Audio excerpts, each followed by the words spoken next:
Hello guys! Hi guys! Ang hirap makamove on sa nangyari sa Miss Universe.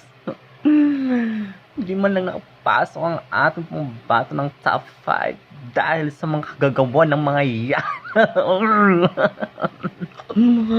Ano ko, tagal kong nag-isip. Bakit? Why? Dahil lang sa mga ay, nako, dahil sa'yo ha. Hello, Masin Bars. Dahil sa'yo. Kaya. Galingan pa ba? Nako, still proud pa rin sa'yo, Michelle Marquez D. Our Miss Universe Philippines. Dahil sa mga kagagawa na yan, hindi tayo nakapasok ng top 5. Pues, malalaman, Diyos. Hey guys, kamusta guys? Ano ba nangyari? Ang tagal kong nagmokmok dahil sa ganyan.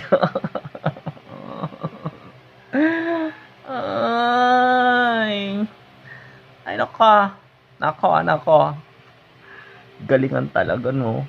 Ginalingan ng... Nako. Basta ko, siya ang panalo para sa akin. Wala nang iba.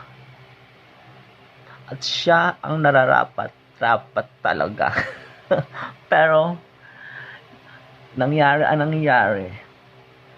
Kailangan natin mag-move on ba? Mag-move on. Oh my gosh, ang hirap mag-move on. Pero, anong magagawa natin?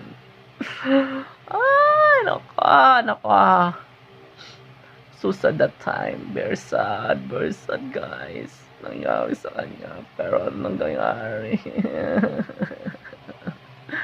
Ngayon lang tuloy ako nakapag-isip mag-videos na ganito kasi gigil ako that time. Ano ba?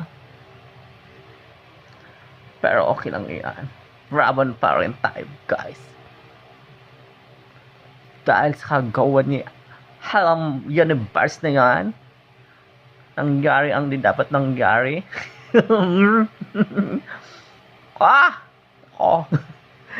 Guys, anong nangyari talaga?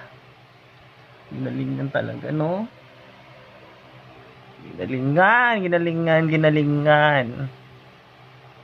Pero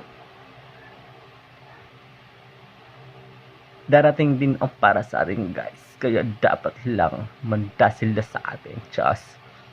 Pero sad, but wala tayong magagawa. Sadyang ganun na talaga. Pero gigil ako.